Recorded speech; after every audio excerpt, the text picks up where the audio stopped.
జ్యోతిష్య శాస్త్రం ప్రకారం 2025వ సంవత్సరం ఫిబ్రవరి 23వ తేదీ ఆదివారం నుండి నెలాఖరి వరకు సింహరాశి వారు ఎటువంటి శుభ అశుభ ఫలితాలను పొందుతారో తెలుసుకోవాలంటే ఈ వీడియోని స్కిప్ చేయకుండా పూర్తిగా చూడండి. అలాగే తప్పకుండా మా ఛానల్ని సబ్స్క్రైబ్ చేసుకోండి. ఈ సమయంలో సింహరాశి వారికి కుజ మరియు శుక్రగ్రహాలు సంపూర్ణంగా కలిసి వస్తున్నాయి. అలాగే ఈ నెల 28వ తేదీ నుండి బుధుడి యొక్క బలం కూడా పెరుగుతుంది. ఇక్కడ సింహరాశి వారికి సంబంధించిన గోచారాన్ని గమనిస్తే ఈ నెల చివరి వరకు పెద్దవైన ఇబ్బందులు ఏమీ కనిపించడం లేదు. దాదాపుగా శుభప్రదంగానే కొనసాగుతుంది. ఆర్థిక వ్యవహారాలపైనే ఎక్కువ ఫోకస్ పెడతారు.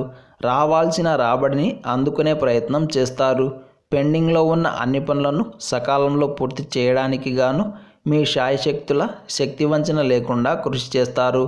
ఉద్యోగపరంగా మీ ఫోకస్ని పెంచే ప్రయత్నం చేస్తారు. అయినప్పటికీ కూడా అధికారుల వలన కొంచెం ఇబ్బందులు తలెత్తే ఛాన్స్ ఉంటుంది. స్థిరాస్తుల వలన లాభం కలుగుతుంది. మానసిక ప్రశాంతత లభిస్తుంది. ఈ ఆలోచనలు కార్యరూపం దాల్చే అవకాశం కూడా ఉంది. ఒక కీలకమైన ఒప్పందం వలన లాభం కలుగుతుంది. మీరు భయపడుతున్న అంశం నుండి బయటపడే అవకాశాలు కూడా గోచరిస్తున్నాయి. మంచి భరోసా అనేది లభిస్తుంది. ఉద్యోగం మారి తీరాలి అన్న ఆలోచనలు మరింతగా బలపడతాయి. అయితే ఉద్యోగం మారే ముందు 1కి 10 సార్లు ఆలోచన చేసుకోవడం చాలా ముఖ్యం. విదేశాల్లో ఉండేవారు స్వదేశాలకు రావాలన్నా, స్వదేశంలో ఉన్నవారు విదేశాలకు వెళ్ళాలన్నా ఇది అంత అనుకూలమైన సమయం కాదు అనే చెప్పాలి. ఎక్కడి వారు అక్కడే స్థిరంగా ఉంటూ కాలాన్ని గడుపుకునే ప్రయత్నం చేయడమే మంచిది. ప్రేమలు ఫలప్రదం అవుతాయి. విద్యార్థుల్లో పోటీతత్వం పెరుగుతుంది.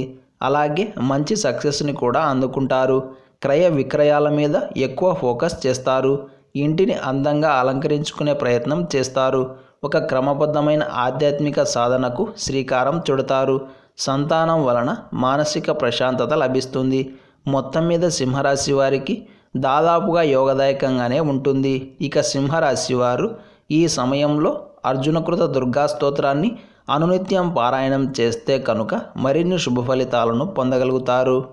ఈ ఆదివారం రోజున ఉన్నటువంటి తిథి దశమి, నక్షత్రం అశ్విని నక్షత్రం, రాహుకాలం సాయంత్రం 4:30 నుండి 6 వరకు, యమగండం మధ్యాహ్నం 12 గంటల నుండి 1:30 వరకు, సూర్యోదయం 6:52, సూర్యాస్తమయం 6:17, దుర్ముహూర్తం సాయంత్రం 4:46 నుండి 5:31 వరకు, అమృత గడియలు మధ్యాహ్నం 12:02 నుండి 1:42 వరకు.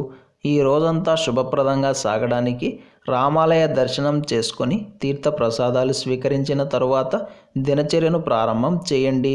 ఈరోజు దశమి తిథి మరియు అశ్విని నక్షత్రం వచ్చాయి కనుక ఈ ఆదివారం రోజు అరటి నారతో 2 వత్తులు చేసుకొని ఆ వత్తులను మట్టి ప్రమిదల్లో పెట్టి నెయ్యి వేసి మహావిష్ణువు ముందు వెలిగించి మృత్యుంజయ మంత్రాన్ని జపిస్తే శుభం కలుగుతుంది. అలాగే ఆరోగ్య రక్షా స్తోత్రం పారాయణం చేస్తే అనారోగ్య సమస్యల నుండి బయటపడతారు.